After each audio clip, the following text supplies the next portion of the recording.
business, because I'm a firm believer in it's easier being a Republican in Scotland than what it is being a Republican in Northern Ireland. But you've got Glasgow. Glasgow has flown. I was going to keep this towards kind of later on in the show, but I may as well bring it up while you're on air.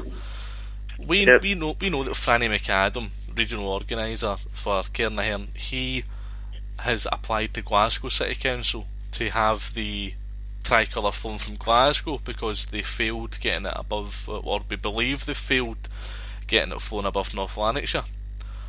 I'm going to take pleasure in saying this, but after contacting Glasgow City Council, I can confirm that Glasgow City Council didn't even give it a second look. They binned it there and then. Says, "No, not doing it." Well, that's good to know. Yeah. Hopefully that'll take play to the rest of the other councils. Knowing Glasgow, though, you might get someone that will crawl back up to that bin and dig it out, and then it's right back in their hands again. But at the moment, they're saying staunchly no, which is it's a bit of good news, because if any council was really going to do it, I think most loyalists in Scotland would agree that it was going to be Glasgow. Could you imagine the uproar, Johnny? If well, we've already seen it kind of proposed and spoken about for flying above kind of Stormont or Belfast City Hall, and we've seen the kind of outcry it's caused there. But I don't think anybody really expected it to hit in Scotland, but it has done. Definitely not, Chris. Maybe this is just a trial attempt now. If they're going to try it in Scotland, if they get it in Scotland, are they going to try it other places? Well, that's that. I mean, we had North Lanarkshire Council, and then we found out Glasgow had one in, but we know that the Scottish Government's also got one in as well. I think the Scottish Government will be watching what North Lanarkshire Council do with it, but I know North Lanarkshire Council's already spoken to the Scottish Government to take advice from them, so it's looking alright. But I'm glad to see that folks over in Northern Ireland and other parts of the UK are actually seeing what we're having to go through here. Definitely, it's not being unnoticed, because the way we would see it is if they're going to try it there, obviously they're going to try it here. Absolutely. Like, they have to remember, these are British government buildings. The people that flag represents were fighting against the British in the 1916 Rising. Aye, exactly. So, I think, mate, where we could all agree, Johnny, is Irish war dead should be remembered in Scotland, absolutely. But the Irish war dead that fell in the fields of Europe fighting the Kaiser in World War One, we shouldn't be putting up a flag to commemorate those that killed British soldiers who fell in Ireland. That's just a no-no. That's just, it's actually sick to a point. The very thought of doing that is actually sick. Exactly. There's no reason behind it other than to provoke a reaction from the loyalist community. That's the only reason. Absolutely. It's well, they've got it, and I don't think they expected it to be so big and so hard hitting, but it's definitely came.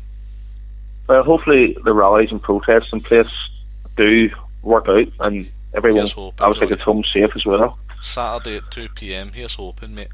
Is there anything else you'd like to bring up, mate, while you've got the platform here? Anything else at all? No, that's me, mate. I'm fine. But just best of luck to everyone involved, and I wish you all the best. Many thanks, Johnny. Cheers, mate. Alright, thank you. Cheers. Bye. Bye.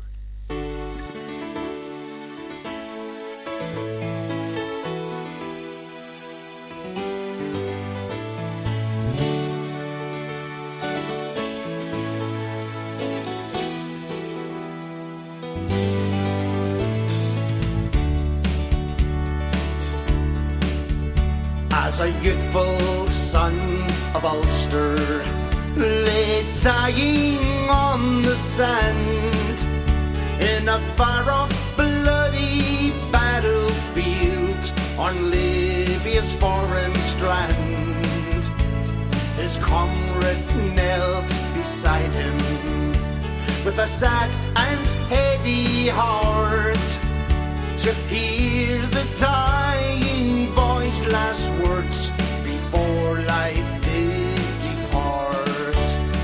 The dying soldier wept aloud as he held his comrade's hand. He said, I never more shall see my lovely Ulster land. No more I'll see the weeping corn that grows on my native soil, or my birthplace, Londonderry, Londonderry on the foil.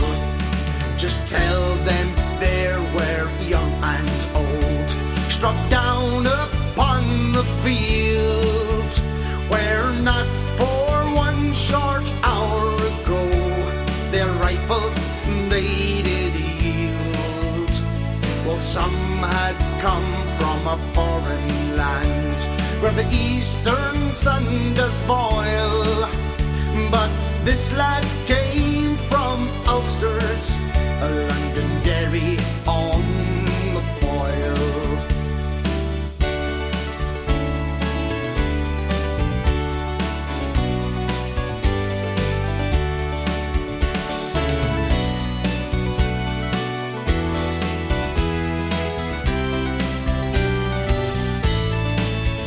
Take this message to my sister. Just tell her that it's true, that her brother died for England and the old red, white and blue.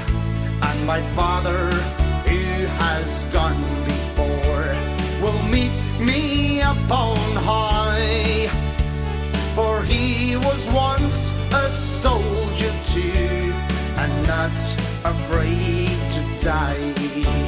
Tell my mother I will meet her in the happy land above, when the angels come and take her to the mighty God of love. And when my comrades march again back from the battle's roar, just tell her she must welcome them to Ulster's friendly shores.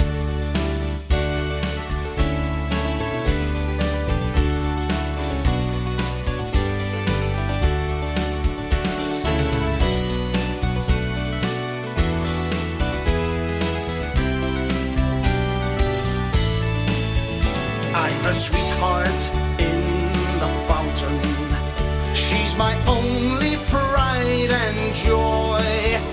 Many's the night I spend with her down by the Faughan side, and though death may try its hardest her fading sight to spoil, I'll see her strolling gaily along the river Foyle. Well, his voice went to a whisper, his hands fell by his side, he gave his comrade one last smile, and peacefully he died. And when the moon dullened on the torrid foreign soil, it seemed to shine just like it shines on Londonderry on the foil. It seemed to shine just like it shines on Londonderry on the foil.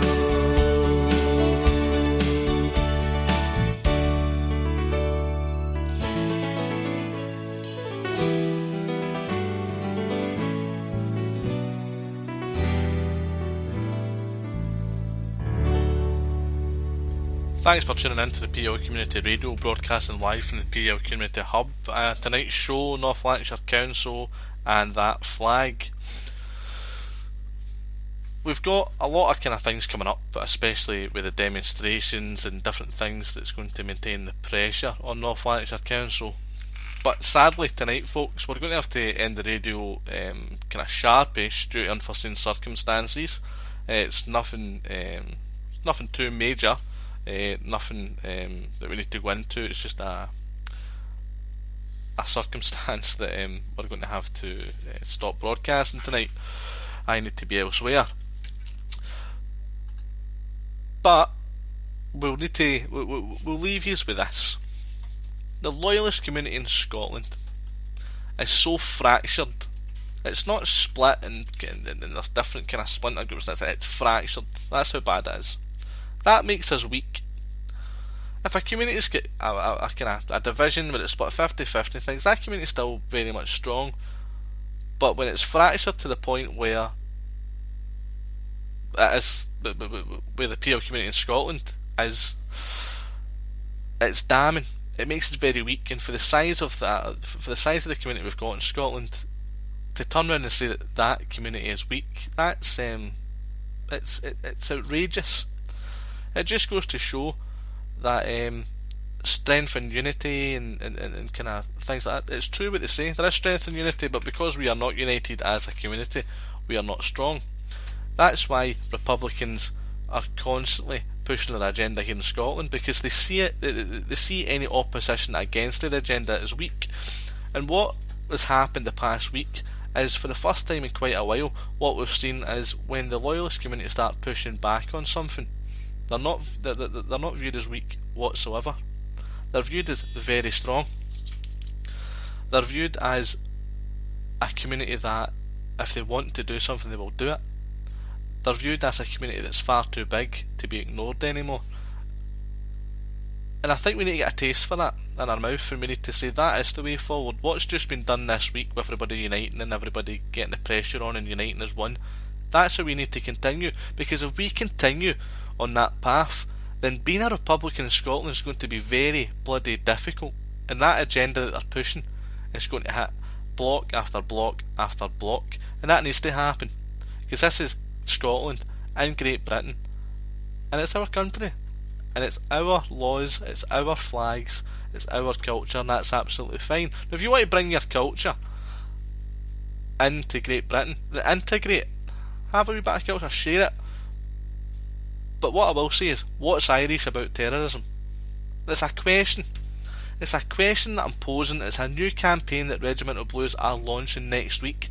And it's a question, although it's a campaign, the campaign question is, what is Irish about terrorism? Friends of Ireland and standing up for Irish rights in Scotland and things like that. It's nonsense. It's a front.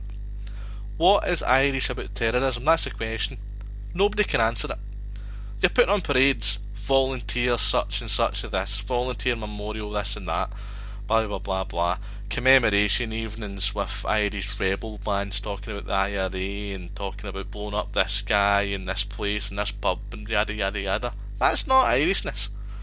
I think someone in the heart of Dublin that's promoting their Irish culture would look at these folks in Cairn Ahern and the West of Scotland bands and all this naff. They would look at it and say, that's no Irishness. What that is glorification of terrorism. And I think now what we need to do is highlight that fact. What is Irish about terrorism? Ask any councillor, MP, MSP, even ask a rabid beast the question, what is Irish about terrorism? They'll stutter. There'll be a stumbling, bumbling buffoon trying to answer that question. There's nothing Irish about terrorism. What they're actually pushing, the agenda they're pushing, the culture, what they're trying to promote, it's pure terrorism. It's all about the IRA. Every single thing they're pushing all links back to the IRA, all links back to Republican extremism, Republican terrorists. It's not Irishness. It's not Irishness at all. We've never really seen promotion of Irishness in Glasgow. It's always been promotion of terrorism. So I'll say again for the last time, what is Irish about terrorism? That's the question. That's a new campaign which you can look forward to seeing the write-up for next week. We're going to be coming out quite strong about it. What's Irish about terrorism? Folks, like I said, there's unforeseen circumstances. I'm going to have to leave the radio just now. I need to be somewhere else. But get amongst your friends, get amongst your family, get amongst all the loyalists you know, different organisations that you're part of. Tell them Motherwell Civic, 2 o'clock on Saturday. That's the place to be. Demonstrate, come out, show your numbers, show the strength that the PO community's got in Scotland. It's North Lanarkshire. We know how big the PO community is in North Lanarkshire. We need to make a point. Need to get numbers out there, folks. 2 PM Saturday. I'm going to leave you with the Queen, folks. Thanks for listening in. This has been the PO Community Radio. broadcasting live from the PO Community Hub. My name's Chris McGurk.